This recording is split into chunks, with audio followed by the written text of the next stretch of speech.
देश दुनिया में कोरोना वायरस का संकट बरकरार है और सभी को कोरोना वायरस की वैक्सीन का बेसब्री से इंतजार है। वहीं भारत की भी नजरें कोविड-19 वैक्सीन पर टिकी हैं, क्योंकि जिस तरह से यहाँ कोविड-19 के मामलों में इजाफा हो रहा है वो चिंताजनक है। देश में बीते 2 दिनों से कोरोना वायरस के नए मामलों में थोड़ी कमी देखने को मिल रही है, लेकिन संक्रमण का खतरा अब भी टला नहीं है। देश में कुल संक्रमितों का आंकड़ा 95 लाख के करीब पहुँच गया है। स्वास्थ्य मंत्रालय के ताजा आंकड़ों के अनुसार देश में पिछले 24 घंटे में 36,604 नए मामले सामने आए हैं, जिसके बाद कुल मामलों की संख्या 94,99,414 हो गई है। एक दिन में 501 लोग कोरोना वायरस के चलते अपनी जान गंवा चुके हैं और इसी के साथ मृतकों की कुल संख्या 1,38,122 हो गई है। वहीं बात करें सक्रिय मामलों की, तो देश में एक्टिव केसेस की संख्या 4,28,644 है। राहत की बात यह है कि देश में कोरोना संक्रमित मरीज तेजी से ठीक हो रहे हैं। 24 घंटे के अंदर 43,062 नई रिकवरी के बाद कुल रिकवर मामलों की संख्या 89,32,647 हो गई है। कोरोना वायरस संक्रमण लगातार पैर पसार रहा है। लोगों से बार बार अपील की जा रही है कि कोरोना वायरस को रोकने के लिए सोशल डिस्टेंसिंग और मास्क का इस्तेमाल करें, मगर ज्यादातर लोग इन नियमों और अपीलों को नजरअंदाज कर रहे हैं। लेकिन अब गुजरात हाई कोर्ट ने मास्क न पहनने वालों के खिलाफ एक अलग फरमान जारी किया है। हाई कोर्ट के इस आदेश के तहत बिना मास्क के घूमने वालों को अब 5 से 6 घंटे तक कोविड केयर सेंटर्स में कम्युनिटी सर्विस करनी पड़ेगी। हाई कोर्ट ने सरकार को ये भी आदेश दिया है कि जो लोग मास्क नहीं पहन रहे उनसे जुर्माना वसूला जाए।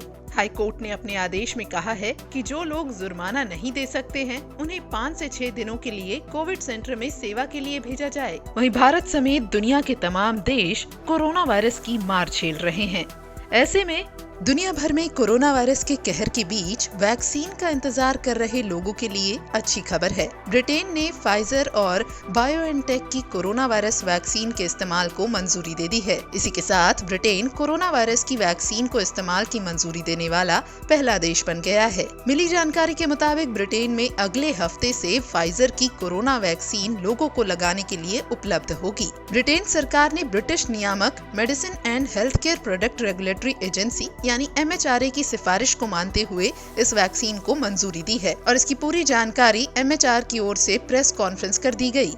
बता दें कि अमेरिकी कंपनी फाइजर ने जर्मनी की बायोएनटेक के साथ मिलकर इस वैक्सीन को तैयार किया है। फेज 3 ट्रायल में इसे 95% तक असरदार बताया गया है।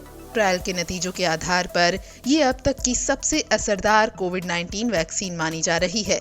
हालांकि फाइजर की वैक्सीन को 0 से भी कम तापमान पर स्टोर करना पड़ता है, जो कि इसकी सबसे बड़ी खामी है। उधर अमेरिका की दवा कंपनी मॉडर्ना ने अपनी कोविड-19 वैक्सीन 94% प्रभावी होने के बाद US FDA और यूरोपीय मेडिसिन एजेंसी से सशर्त स्वीकृति के लिए एक आपातकालीन उपयोग करने का अनुरोध किया है। बात करें जापान की, तो जापान ने घोषणा की है कि वो बुधवार को पारित एक बिल के तहत अपने सभी निवासियों के लिए फ्री में कोरोना वायरस वैक्सीन का प्रबंध करेगा, क्योंकि राष्ट्र में लगातार दैनिक मामलों की संख्या में वृद्धि हो रही है। वहीं बात अगर भारत की हो तो यहाँ भी वैक्सीन पर तेजी से काम चल रहा है।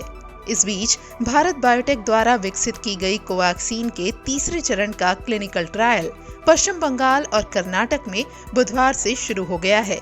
पश्चिम बंगाल के कोलकाता में राज्यपाल जगदीप धनखड़ ने ICMR NICED में इसका उद्घाटन किया है।